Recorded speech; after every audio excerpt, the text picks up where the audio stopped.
Hello and welcome to the orientation for the State History Day Fair for 2021. This is actually intended as a supplemental orientation because it is intended for those who already judged for us at the district level. First of all, thank you for your service as district level judges, and thank you very much for being willing to step up again to help us at the state level contest.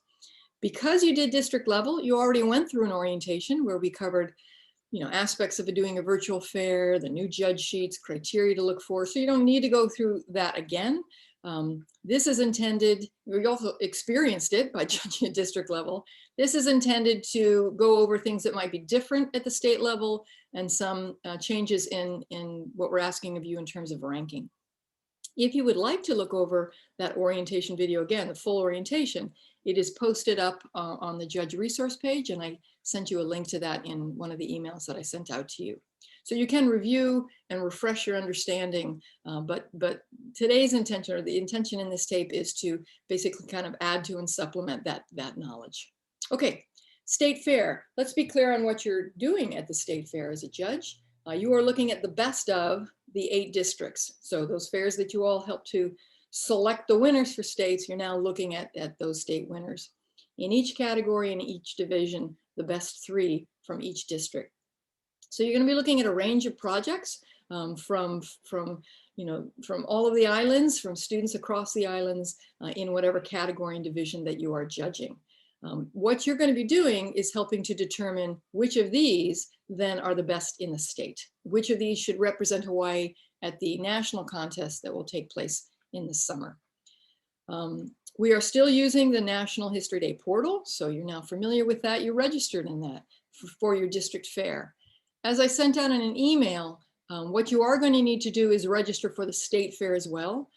As I amended my instructions, you need to actually enter in on that drop-down box using your same username and password. You enter into the district fair that you judge, let's say Central, and then you, as shown on those instructional slides, you have to add a new fair, add the state fair, and then you will be able to access your projects. Certainly let me or Dory know if you have any questions or problems doing that. Judge assignments, we have a draft form of the judge assignments, but it's not finalized because we have to wait and see how many projects are actually submitted. We know how many are eligible, which are eligible, but the students still have to register and submit that project. That deadline is April 9th, so we won't know until then our actual numbers. Then we will finalize judge assignments, and I will send that out to you probably then by Saturday. No later than Saturday, you'll find out what category, what division you're judging, and who your judge partner will be. Timeline, it's a little bit different than districts, a little tighter timeline. We are going to launch judging on April 12th. I'll do what I did at districts, or what your coordinator did for your district fair. I will send out a message to each judge team, letting you know who your judge partner is and contact information, what you're judging, how many projects, and what we need from you.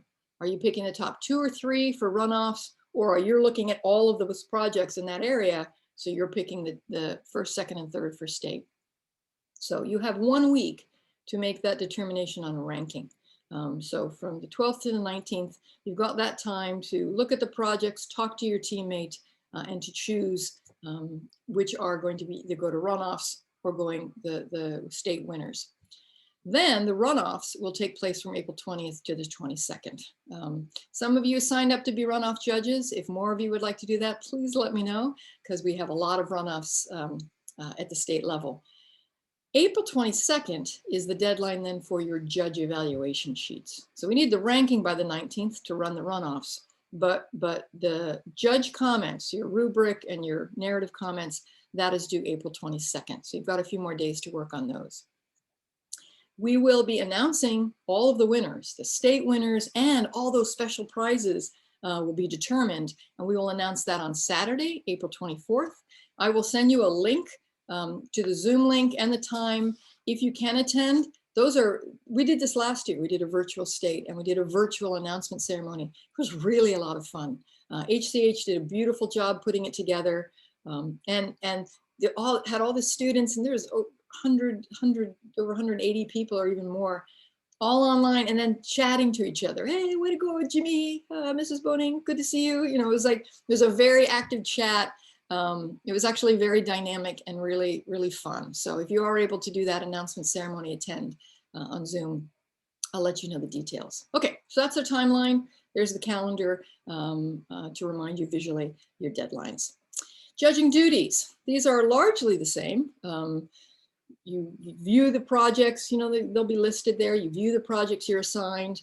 That's absolutely essential, again, that you confer with your judge team. Either there's two, in many cases, a few 3 judge teams.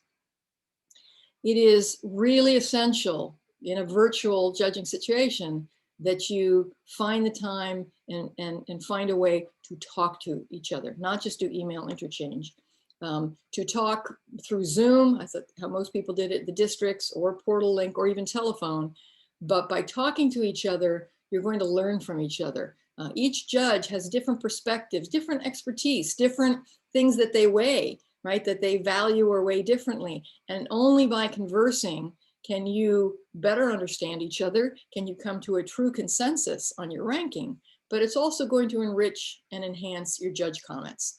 You'll see things differently after talking to a judge. I know I've had this happen several times. They point out things that I just missed or didn't consider, and I had a much, I don't know, more developed judging insight, and my comments are better as a result. So please take the time to confer with your judges, your fellow judge team members. After this dialogue, you're going to then determine your ranking. And as I said, you're going to either be picking for runoffs or you're deciding the state winners. The difference here is from district, we are asking you to pick first, second, third, and actually we're asking you to rank all the way down. So whereas at district, you didn't have to have that haggling for which is the first and which is the second. We said, you know, top 3, or best 2. When you are choosing, certainly for state, you need to rank all the way down. And when you're doing runoff judging, this is important for the runoff judges. The runoffs, you can just pick the top 2. You don't need to do first and second when you're doing the runoffs, and I'll make that clear.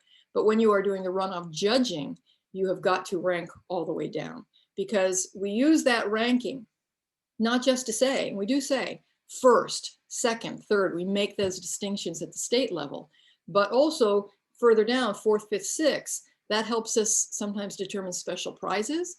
It also helps us determine, in some cases, eligibility for nationals. We are able to send 2 individuals and 2 group projects in all the categories. So if there's a group project that came in 4th, and the top 3 were all individuals, that 4th place winner might still be eligible for nationals. So bottom line, just to put it simply, you need to rank if you're selecting for state, you need to rank all the way down. If you're selecting in the runoff team, you need to select all the way down, rank all the way down. Okay. We are also, again, asking you to complete these judge forms. Both the rubric and the narrative comments. I have to tell you this, the feedback that HCH has gotten from teachers and students is they love these new judge forms. The rubric, they got really substantive and specific feedback. The narrative comments, you guys did an awesome job at districts, thorough, detailed, specific, encouraging, but also helpful. So we need to do this again at the state level for 2 reasons. Because the whole point of History Day is for all of the students to learn, not just the winners, but all of them to learn and the teachers to learn. And they can only do that from developed, extensive, conscientious comments and feedback. And also, for those that are going on to national, they can improve again. And they always do. They work to improve the ones that we send on to national. So please, again, take time to give really, really thorough, thoughtful, and extensive feedback. In terms of the comments, this question was raised at districts. What do I do with these boxes? One box is labeled, on the form, strengths and areas for improvement. The other is general comments. The third box you can just ignore, personal comments. That's just judge to judge. And since you're going to be talking to each other, just ignore that. But the 2 that go to the students, those comments go to the students and teachers. You can either put all your comments in the first box, strengths, little heading strengths, and then areas for improvement. And then in the general comments, what a lot of judges did at district is just put kind of a canned, way to go, way to persevere, good job. I'm so impressed by the work you put into this. Just kind of a a pat on the head affirmation comment in that general comments. Still needs to be 300 characters, but you could have that just be kind of a general, you know, attaboy, attagirl comment. Or you could separate them out. That's what I did. Put strengths in the first box, areas for improvement in the second box. When it is sent to them, it will just come to them as your heading. I put in strengths, I put areas for improvement. They don't see the form comment. So you can split up your comments into the two boxes or put all of the substantive comments in the first one and just general kudos in the second one. It's up to you. So I just wanted to clarify that because we had judges with questions at district level. There again will be no interviews, sadly, but again, that makes your comments all the more important in terms of giving students that acknowledgement and affirmation. Lead judge duties, as you noticed at district, the portal, basically requires us to identify one person as a lead judge. That and we have some additional things we're asking of the lead judges as well. The lead judge primary duty is to keep your team on task. Your 2 or 3 judge team. That means early on, first or second day that the judging starts, please get in touch with your fellow teammate or teammates and basically try to establish when people are going to be done, right? When do you think you might be done? When can we schedule a time to discuss so that you get that date set? Everybody knows what they're working towards. Schedule that meeting, set it up on Zoom, do the facilitating of that. Ensure the team stays on track. That could just be a message midweek saying, hey, how's everybody doing? You guys still on point? Just to remind people, we are all very busy people. And so just a reminder is very helpful. And then you do the logistics of inputting. So you input the final ranking, and then when everything's done, the ranking and the comments, you hit that send to National History Day. What that button does, and again, don't do that until everybody's comments are in. But what that button does is it doesn't actually send it to National History Day, it locks the room. And then HCH looks at and makes sure all the comments are in, everything's done, and then they release it to National History Day. So basically those are the lead judge duties, and thank you for that additional responsibility. Few additional tips. Some of these I mentioned at the district orientations, but I'll repeat. Type out your comments in a Word document or Google document and save it, and then cut and paste into the boxes so you don't have to deal with any technical glitches and lose the work that you've done. A real important clarification. Although we're asking you to confer and discuss and dialogue, when you fill out your forms, those forms should not and do not have to be the same. They should not be the same. You don't have to say, okay, do we all agree on this, this one rubric, point or range. Fill in the rubrics on your own, do the comments on your own. They should be somewhat aligned because you've talked to each other, but they don't have to be exactly the same. The students should be hearing 2 or maybe 3 different voices if there's 3 judges. In your comments, do not make reference to the school they're from. If you've somehow discovered it as Sherlock Holmes through a comment in their process paper, or because they're wearing a big shirt that says McKinley High School, do not, in the documentary, do not reference their school. Teachers do not want the idea that judges know where the students are coming from and that influences their judging at all. You're not supposed to know. If you do know, you set that aside, but don't reference it. If you want to have one-on-one, correspondence with a student, because you've got some sources you're going to share down the road, that needs to go through Hawaii Council for the Humanities. You do not put your email in your judge comments, saying get in contact with me for more resources. All the interchange between a judge and student needs to go through Hawaii Council for the Humanities. And then the final tip would be an obvious one, but we all forget it. Don't wait till the last minute. The week's going to go by quicker than you think. Don't wait until the day before your conference to do all 7 displays all at once. It is very hard to do them all at once. By the time you get to the 7th one, you're like a little grumpy, a little burnt out, and that student's not getting the kind of attention the first project did. We all know this from judging student papers. The one you judge last, maybe a little harsher or more terse than the first one that you graded. So try and parse it out over the week, get an early start, get a break in between looking at different projects, come back to it with fresh eye and fresh attention span, because all of these students deserve your very best as a judge. Okay, In terms of help and support, I'm the lead coordinator just to, to keep things straight, one point person for all of the correspondence. But there are 8 amazing judge coordinators, many of whom you worked with at the district level. If at any time during your judging process, you have a judging question, like, I think there's too many words on this display, or what do we do with the fact that there's no annotation? How much should we weigh that? And you just want guidance, you want feedback, you want another, viewpoint, please feel free to contact any of the coordinators. If there's somebody on this list that you're good friends with, that's a colleague that you're very comfortable corresponding with, you don't have to go through me.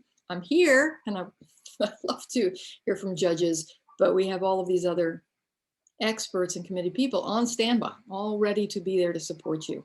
Kalika Loha is the point person for the Olelo Hawaii judges, by the way. So if you're doing Olelo Hawaii projects and you have a question, you should, about judging, about the content, you should contact him.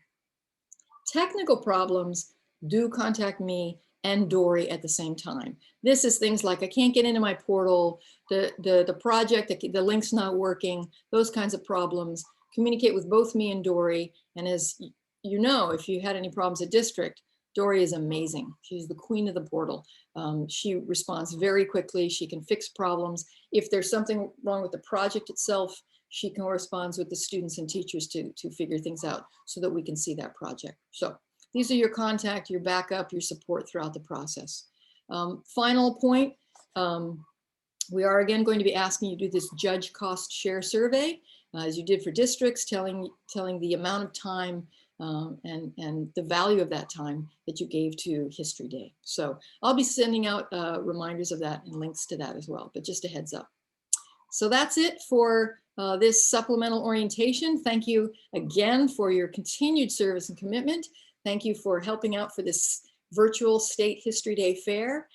Certainly let me or any of the coordinators or Hawaii Council for the Humanities know if you have any questions, and look forward to being in contact as the fair is launched in just a little over a week. So take care and thank you.